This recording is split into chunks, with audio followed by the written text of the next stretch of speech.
Goeiemôre vriende in ons Here Jesus Christus. Baie welkom by ons oggendoordenkings van Uit die Woord Digitaal. Mag vanoggend se boodskap vir ons tot baie groot seën wees en ek glo vertrou dat die Here deur sy woord en gees ook vir jou sal bemoedig en versterk. Ek is Dominee Adriaan Swart.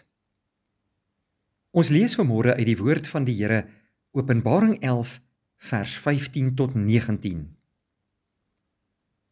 Toe die 7de engel op sy trompet geblaas, daar was stemme in die hemel wat hard uitgeroep het: Die koningskap oor die wêreld behoort aan ons Here en sy gesalfde, en hy sal as koning heers tot in alle ewigheid.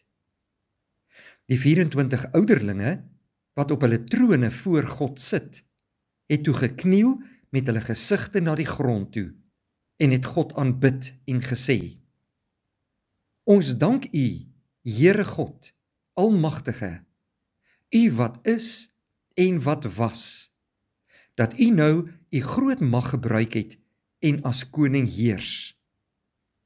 Die nasies was woedend, maar nou het die tyd vir U oordeel gekom.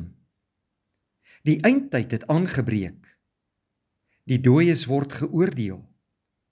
Aan U dienaars, die profete, en aan die gelowiges, die wat U vrees, klein en groot, word hulle loon gegee. En die wat die aarde vernietig, word vernietig. Toe het God se tempel, wat in die hemel is, oopgegaan, en sy verbondsark wat in sy tempel is, het sigbaar geword. Daar het toe weerligstrale, dreunings, donderslae, 'n aardbewing en 'n groot hailstorm gekom. Broeder en suster, die 7de trompet word geblaas, en daardeur word die koms van die koning aangekondig. Dit is te laat om te draai, en die komende oordeel is nie meer 'n gedeeltelike verwoesting nie, maar die finale oordeel waarin alles vernietig sal word. God is in beheer, en hy laat die volle omvang van sy toorn ontvlam oor die bose wêreld wat weier om hulle tot hom te bekeer. Niemand sal van die toorn van God kan ontkom nie. Die 7de trompet word gevolg deur stemme in die hemel, wat God se koningskap proklameer. Dit is die gelowiges wat jubel dat God se koninkryk aangebreek het. Johannes skryf weer van die 24 ouderlinge wat op hulle trone voor God se troon sit. Dit is simbolies van die hele kerk, van alle gelowiges oor alle eeue heen. Hulle sal kniel voor God met hulle gesigte na die grond toe en sal God aanbid. Hulle gee aan hom die finale erkenning van die oorwinning wat aangebreek het. God beloon ook sy kinders in die Bybel volgens wat hulle verdien. Ons sien herhaaldelik in die Ou Testament dat gehoorsaamheid dikwels 'n beloning in hulle lewe meebring. Gehoorsaamheid aan God lei egter nie altyd noodwendig tot 'n onmiddellike beloning nie. As dit die geval was, sou goeie mense altyd ryk gewees het, en dan sou lyding ook 'n bewys van sonde gewees het.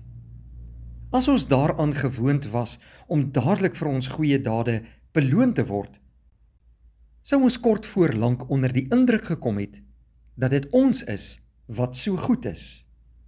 Dan sou ons ook om selfsugtige redes goed gedoen het. Dit is waar dat die Here ons vir ons aardse optrede sal beloon, volgens hoofstuk 20 vers 12. Maar ons grootste beloning, broeder en suster, bly steeds die feit dat ons vir ewig volmaak by die Here kan lewe in die hemel. Ons lees dat Johannes ook skryf van die verbondsark, wat in die Ou Testamentiese tyd die Israelitiese kosbaarste en heiligste besitting was. Dit was in die tempel. En vandag in Johannes se visioen lees ons ook aan die einde van hierdie hoofstuk dat daar in die hemel, in God se tempel, 'n verbondsark gestaan het wat sigbaar geword het. Die sien van die ark is 'n simboliese oomblik van bemoediging aan God se verbondskinders. Dis 'n bevestiging dat God self teenwoordig is. Daarom die weerligstrale, die dreunings, die donderslae en 'n aardbewing en 'n groot hailstorm. Die koms van die koning word aangekondig. Die finale oordeel het aangebreek. Môre gaan ons verder met wat gebeur het in hierdie visioen wat Jesus Christus aan Johannes op die eiland Patmos geopenbaar het. En mag vanmôre se boodskap vir ons groot vrede bring, in die sin dat ons weet, Jesus is in die hemel, hy is oorwinnaar, al sy kinders is saam met hom daar, en hulle sal saam met hom oorwin en regeer tot in alle ewigheid. Kom ons bid saam. Onse troue God en hemelse Vader, baie dankie vir 'n nuwe dag wat ons vandag uit U hand ontvang en vir die hand van versorging, liefde en genade oor ons. Dankie vir U woord, wat die lig vir ons pad is, waarin U Uself aan ons kom openbaar en ook vir ons kom openbaar wat in die toekoms gaan gebeur. Werk in ons harte deur die Heilige Gees en bevestig self U woord in ons lewens. Hierdie dag lê voor ons, Here, gee vir ons wysheid om die regte besluite te neem, deursettingsvermoë om in die geloof te volhard en om getrou en gehoorsaam aan U te lewe.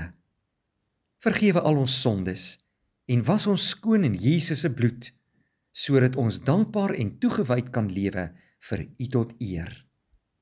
In Jesus naam bid ons dit. Amen. Dankie vriende, 'n mooi dag vir u.